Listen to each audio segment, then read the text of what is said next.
বিসমিল্লাহির রহমানির রহিম। আসসালামু আলাইকুম। কেমন আছেন আপনারা সবাই? আশা করছি ইনশাআল্লাহ ভালো আছেন। আমিও আলহামদুলিল্লাহ ভালো আছি। চলে আসলাম বরাবরের মতো আরেকটা ব্লগ নিয়ে। আর আজকের ব্লগটা আমি সাজিয়েছি ঈদের দিন আর ঈদের পরের দিনের কিছু অংশ নিয়ে। তো ঈদের দিন সকালবেলা প্রত্যেকটা ফ্যামিলিতে যে আইটেমগুলো থাকে, মানে মিষ্টি আর ঝাল, আমার পরিবারও তার ব্যতিক্রম না। কিছু মিষ্টি আইটেম ছিল আর ঝাল আইটেম ছিল। মিষ্টি আইটেমগুলো আমি চাঁদ রাতেই করে ফেলেছিলাম, যাতে ঈদের দিন সকালবেলা ঝামেলা কম হয়। আর যে ঝাল আমাদের গরু কোরবানি হয়ে গেছে আলহামদুলিল্লাহ, ইনশাআল্লাহ আমাদের কোরবানি হয়ে গেছে, মানে গরু কোরবানি দেওয়া হয়ে গেছে আলহামদুলিল্লাহ। আর একটু পরেও হয়তো গরুর গোস্তও চলে আসবে ইনশাআল্লাহ। তো এই গোস্ত আসার আগে আগে আমি বাকি যে প্রিপারেশন আছে সেগুলো করে নিচ্ছিলাম। খুব ছটপট করে রোস্ট রান্না করে ফেলছি, আর সাথে তৈরি করে ফেলবো একটু পোলাও। আমি আজকে খিচুড়িও রান্না করব, তবে সাথে পোলাও রাখবো, কারণ যারা খিচুড়ি খেতে পছন্দ না করে তারা যাতে পোলাওটা খেতে পারে।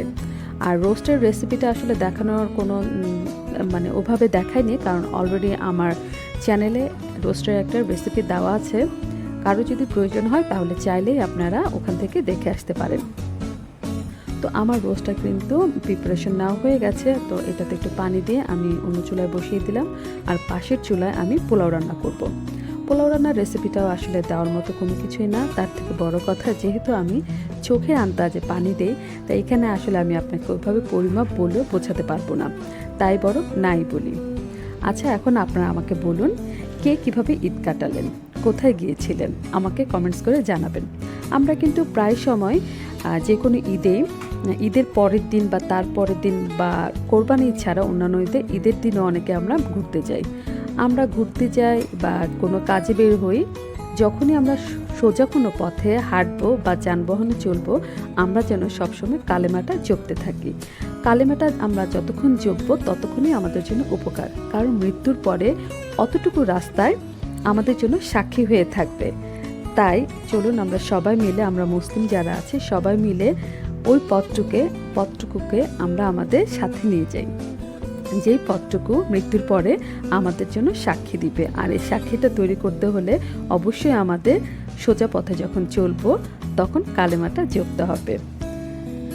তো এই তো কথা বলতে বলতে আমি কিন্তু পোলাওটা ভেজে নিলাম। ভেজে নিয়ে এখানে আমি গরম পানি দিয়ে দিলাম, যাতে পোলাওটা তাড়াতাড়ি সেদ্ধ হয়ে যায়। তো এখন আমি ঢেকে দেবো পোলাওটা হওয়ার জন্য। আর পাশে যে আমি রোস্ট রান্না করছিলাম সেদিকে একটু নজর দিই। রোস্টটা কিন্তু হয়ে এসেছে, এখন শুধু উপরে একটু বেরেস্তা ছিটিয়ে দিব। আর রোস্টের প্রিপারেশন নিতে নিতে কিন্তু আমার পোলাওয়ের পানিটাও শুকিয়ে এসেছে। এই যে দেখুন, এখন আমি কিছু কাঁচামরিচ দিয়ে একটু নেড়ে চেড়ে চুলার আঁচটা একদম কমিয়ে পোলাওটা ঢেকে রাখবো। আর এতেই আমার পোলাওটা একদম ঝরঝরে হয়ে সেদ্ধ হয়ে যাবে, আর কিছুই করতে হবে না। আর আমি তো বলেছিলাম আমি খিচুড়িও রান্না করব, তাই গরুর গোস্ত আসার আগে আগে আমি চাচ্ছি খিচুড়ির প্রিপারেশনটা নিয়ে রাখি। তো খিচুড়ির জন্য আজকে আমি নিব হচ্ছে মুগ ডাল। এখানে পোলাওটা আমি ঢেকে রেখে তারপরে পাশের চুলায় সেই প্রিপারেশনটা নিয়ে নিচ্ছি। আমি এখানে মুগ ডাল নিয়ে নিচ্ছি আমার প্রয়োজন মতো, একটু ভেজে নেব, ভেজে ভালো করে পরিষ্কার করে নেব। চালও আমি আমার প্রয়োজন মতো নিয়েছি, ওটা আমি ভালো করে ধুয়ে একটু ভিজিয়ে রেখে তারপর পানি ছড়িয়ে নেব। এই যে দেখুন, আলহামদুলিল্লাহ আমাদের বাসায় কিন্তু কোরবানির গরুর গোস্ত চলে এসেছে, রান্না বসিয়ে দিয়েছি, সেই সাথে খিচুড়ি হয়ে গেছে। দেখুন আমার কিন্তু দোনোটাই রেডি হয়ে গেছে। আর এ হচ্ছে আমার ছোট বোনের হাজব্যান্ড, আর উনি হচ্ছে আমার হাজব্যান্ড। ওরা দুইজনই কোরবানির গরুর গোস্ত দিয়ে তাদের প্রথম নাস্তাটা সেরে ফেললো আলহামদুলিল্লাহ। এইসব করতে করতেই কিন্তু রাত হয়ে গেছে। এখন নিচ্ছি রাতের প্রিপারেশন। এটা কলিজা রান্না করব, আর হচ্ছে গরুর ব্রেন বা মস্তক যেটাই বলুন না কেন, রাতের জন্য সেটা তৈরি করব। আর এখানে হচ্ছে ভুঁড়িটা ভালো করে পরিষ্কার করে আমি সেদ্ধ করে রেখেছি। আর এই যে দেখছেন সুন্দর দুইটা হাত, এই দুইটা হাত হচ্ছে আমার সোনামণির, একজন মনিবা আর একজন মাইশা। ওরা খুবই খুশি আজকে, কেন জানেন?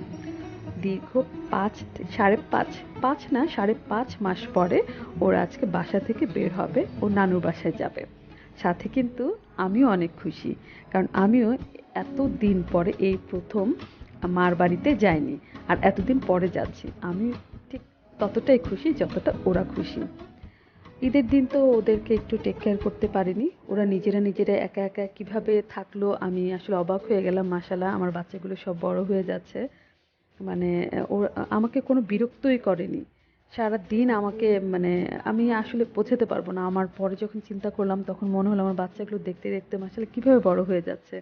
ওরা বোঝে যে মা এখন অনেক ব্যস্ত, এখন বিরক্ত করার দরকার নেই। আমার কাছে ব্যাপারটা আসলে খুবই ভালো লেগেছে। এই যে মেয়েরা সব রেডি। আমার বড় মেয়ে তার ছোট ২ বোনকে মাস্ক পরিয়ে দিচ্ছে। এখন তো এটা অনেক বেশি ইম্পোর্টেন্ট। আর এই যে আমিও তৈরি হয়ে গেলাম। আমার চোখ মুখ দেখে নিশ্চয়ই বুঝতে পারছেন আমিও কতটা এক্সাইটেড আমার মার বাড়িতে যাওয়ার জন্য। আর এখানে আমার ৩ মেয়ে আর আমি মিলে ক্যামেরার সামনে আসলাম। আমার ৩ মেয়ে আপনাদের সবাইকে ঈদের শুভেচ্ছা জানাচ্ছে। ওদের তরফ থেকে আপনাদের সবাইকে জানাই ঈদের শুভেচ্ছা, ঈদ মোবারক। কিন্তু একটা দুঃখের বিষয় হলো এত মাস পরে আমার বাচ্চাগুলো বের হলো কিন্তু লিফট নষ্ট ছিল, তাই ওদের নামতে একটু কষ্ট হয়েছে। বাবার বাড়িতে অনেক দিন পরে গেলাম, তাই বেশি ভিডিও করিনি, শুধু গল্পই করেছি। আর যতটুকু করেছি তাই আপনাদের সাথে শেয়ার করলাম। আশা করি আমার ভিডিওটা আপনাদের সবার কাছে ভালো লেগেছে। তো আজ এই পর্যন্তই। ভালো থাকবেন, সুস্থ থাকবেন। আল্লাহ হাফেজ। আসসালামু আলাইকুম।